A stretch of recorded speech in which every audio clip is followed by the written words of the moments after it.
말씀 정리하도록 하겠습니다. 시편 119편 49편에서 64절인데 우리가 항상 얘기하지만 시편 119편은 이 히브리어 원어 알파벳, 히브리어 알파벳 22자가 딱 시작돼요. 그러니까 1절부터 8절은 A로 시작되면 2절부터 9절부터 16절은 B로 시작하고 17절부터 24절까지는 C로 시작하는 이런 식으로 8절씩 시편이 22의 C로 이루어져 있는데 이 C가 시작이 A, B, C, D, E, F, G 이런 식으로 쭉쭉쭉쭉쭉 시작하는 알파벳이 달라요. 그래서 시편 119편은 굉장히 아름다운 시인데 히브리 문학의 정수인데 중요한 건 이 시편 119편은 주제가 바로 하나님의 말씀입니다. 말씀이 계속 강조되고 있어요.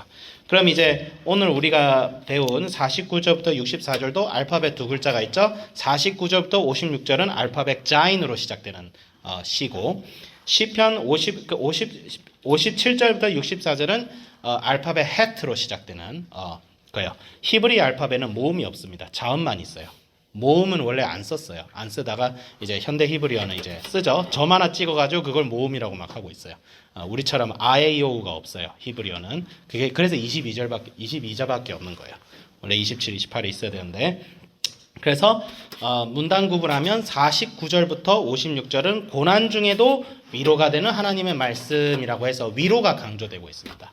그 다음에 57절부터 64절은 복주심이 강조되고 있어요. 하나님의 말씀에 복을 받는 거예요. 근데 위로를 받는다, 복을 받는다 너무 좋잖아요. 근데 여기에는 두 가지 공통점이 있습니다. 첫 번째, 이 모든 복과 위로를 환난 중에서 받아요.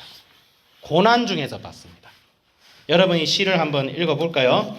50절 이 말씀은 나의 곤란 중에 뭐가 되었다? 위로라. 주의 말씀이 나를 살리셨음이냐. 그러니까 뭐뭐 중에 위로라고 한 거예요? 곤란 중에 위로다. 여러분 힘든 일이 없는데 위로 받을 수 있어요? 나 힘든 일이 없어. 나 너무 좋아. 나 너무 행복한데 막 너무 좋은데 갑자기 어떤 애가 갑자기 찾아와가지고 힘들지. 막 이러면 뭐 매기는 것 같잖아요. 약간 뭐야 이 미친놈이 이럴 거 아니야. 안 힘든데 위로하면 매기는 겁니다. 그냥 막 디스하는 거예요. 근데 어렵잖아. 어려우니까 위로가 되는 거예요. 뭐가 하나님의 말씀이 위로가 됩니다. 51절 교만한 자가 나를 심히 조롱하였어도 나는 주의 법을 떠나지 아니하였나이다 라는 말씀이 나오죠. 근데 이 고난이라는 것이 이 성경의 저자가 밝힌 고난의 내용들은 딱 이렇습니다. 첫 번째 악인들이 조롱합니다. 교만한 자가 나의 겉모습을 딱 보고 나를 함부로 평가하고 함부로 비판하는 거예요. 아이고 쟤는 대학도 별로 이름 난 대학 안 나왔어. 쟤는 생긴 게 왜 저래. 얼굴 썩었네. 뭐 이런 식으로 하고 아니면 아유 쟤는 뭐 타고 다니는 차도 막 그래서 우리 대한민국 사람들은 차 보고 사람 평가하잖아. 옛말에 그 말 있죠. 옷은 잘 입었는데 차가 초라하면 저거 사치한다. 근데 옷은 초라하게 입었는데 차가 좋으면 아이고 겸손하다. 들어봤어? 차가 좋은데 옷을 잘못 입으면 겸손하다고 칭찬을 받는데 옷은 잘 입었는데 차가 이제 조금 허름하면 사치한다고. 그러니까 이 말의 교훈은 뭐예요? 겸손한 거 티내고 싶어도 돈이 있어야 돼. 대한민국은 그런 사회입니다. 겸손하다는 칭찬 자체가 이미 저 사람이 돈이 있다는 거야. 네, 그런 사회예요. 사람을 너무 겉모습 가지고 판단하고 아주 나쁜 그게 우리에게 힘듦이 돼요. 우리에게 힘듦이에요. 단순히 가난하다 부자다 이런 것들라서 다른 사람을 함부로 정죄하고 다른 사람을 함부로 평가하는 그 문화 자체가 너무나 잘못됐어요. 그리고 그들이 또 어떤 사람들이 우리에게 힘듦이 돼요. 어떤 종교를 떠나서 사람이 마땅히 지켜야 될 윤리라는 게 존재하잖아요. 공무원들은 뇌물을 받지 말아야 되고 사람을 대할 때 말을 함부로 하지 말아야 되고 이런 기본적인 것이 있는데 그걸 함부로 무시하고 자기보다 약한 사람에게는 함부로 하는 사람들이 있죠. 갑질이라고 하죠. 땅콩 해양 사건이라고 들어봤어요? 언제? 어떤 분이 땅콩을 잘못 뜯어가지고 이 부자 딸이 기분이 나빠가지고 비행기 돌려. 그래서 비행기 해양했다가 막 난리 난 적이 있죠. 사장님 딸이었어요. 그 딸 때문에 사장님이 은퇴를 했어요.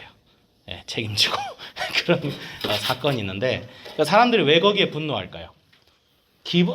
사람이 마땅히 지켜야 될 윤리와 도덕을 지키지 않기 때문에 근데 그런 사람들이 우리 곁에 항상 있을 거라는 거예요. 이 시편이 말하는 바는 여러분 인생 속에 그런 사람들이 항상 한두 명은 꼭 있어서 여러분의 인생을 괴롭게 합니다.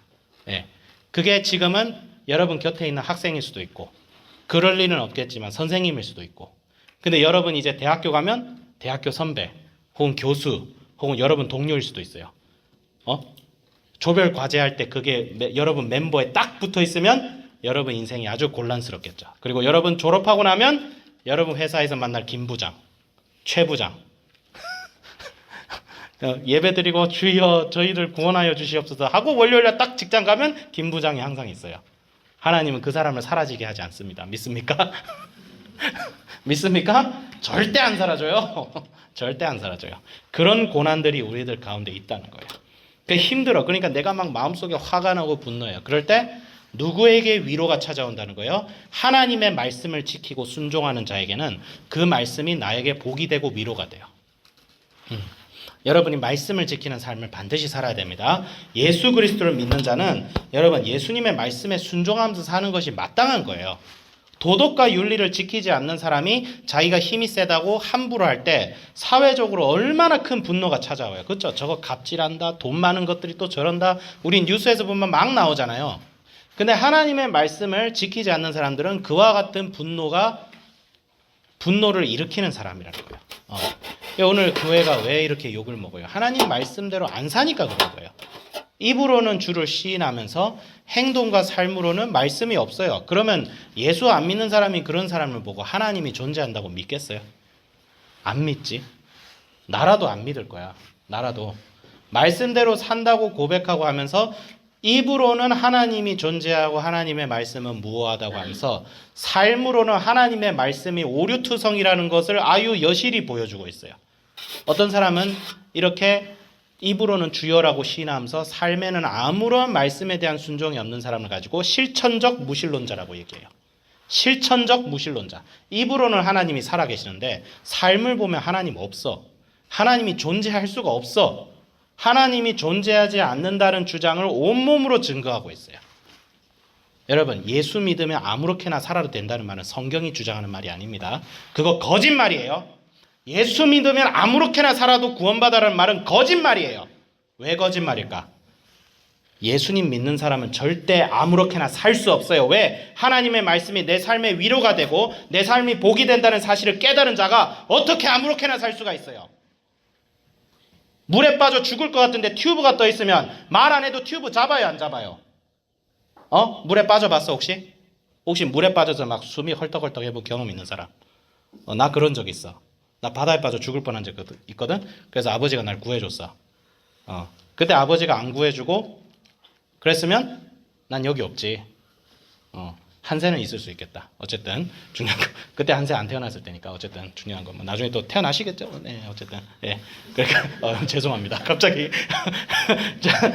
저기 사모님 계신 걸 이제 알았어요. 어쨌든 그게 아니라 중요한 건 그게 아니라 우리가 그와 같은 거예요. 하나님 말씀에 순종한다는 것은 마치 바다에 물에 빠진 사람이 눈앞에 튜브가 있으면 그 튜브를 잡는 거하고 같은 이치예요. 믿는다고 하면서 말씀대로 안 살고 관심이 없으면 안 믿는 거지 그거는. 지옥 갈 사람이지 그거는. 예수 안 믿는 사람이지. 그럼 그런 사람에게 어떻게 해야 돼요? 다시 복음 전해야 돼요. 예수님을 구주로 모십시오.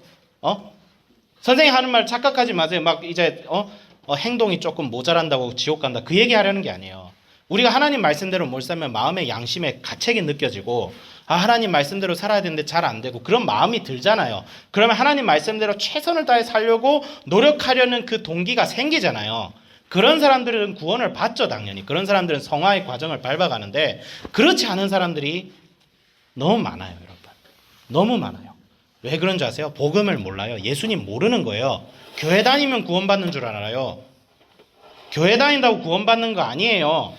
예수님을 내 인생의 구주와 왕으로 영접해야 돼요. 예수님이 나를 위하여 십자가를 지시고 나를 위하여 부활하시고 나를 위하여 이제는 모든 이 찬양의 태와 달과 별을 만드셔서 나를 하여금 이 땅에 해와 같이 빛나는 사람으로 만들기 원하신다는 사실을 믿어야 돼요. 하나님의 자녀가 되는 권세를 하나님이 여러분에게 주셨다는 사실을 믿어야 돼요. 그거 믿는 사람이 구원받는 거예요.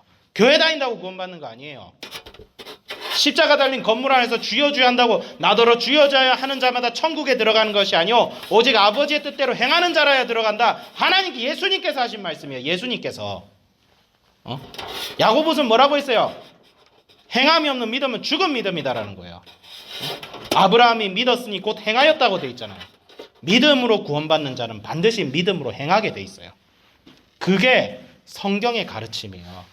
행함으로 구원받는다는 얘기가 아니에요. 이걸 가지고 이상하게 해석하는 사람들이 있어요.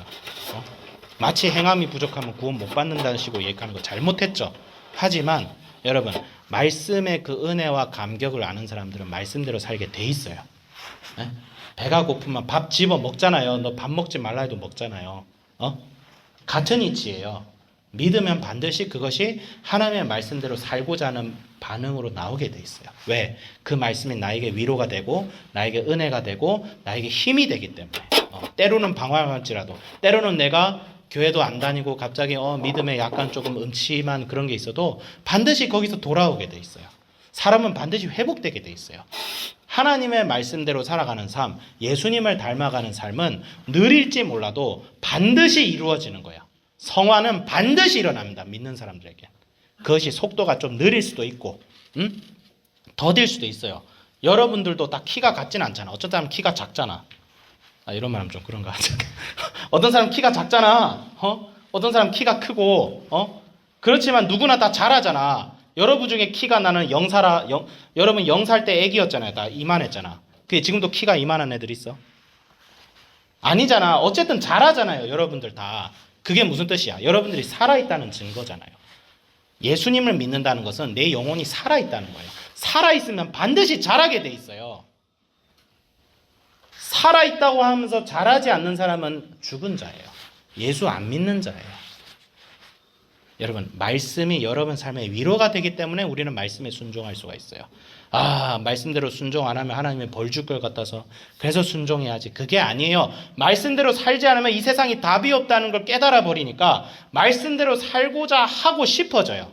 여러분의 말씀이 여러분의 삶의 방식을 변화시키니까 내가 온전히 하나님을 갈망하는 삶이 사라지게 돼 있는 거예요.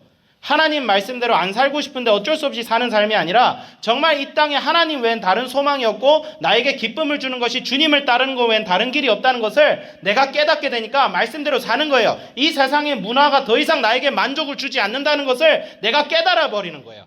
그럴 때 말씀이 여러분 삶의 생명이 되고 능력이 되고 천둥같이 치는 그 성령의 능력의 역사로 병고침의 역사도 일어날 것이요 귀신도 쫓아낼 것이고 사람들은 마음의 위로도 주고 이 세상을 변화시키는 거예요.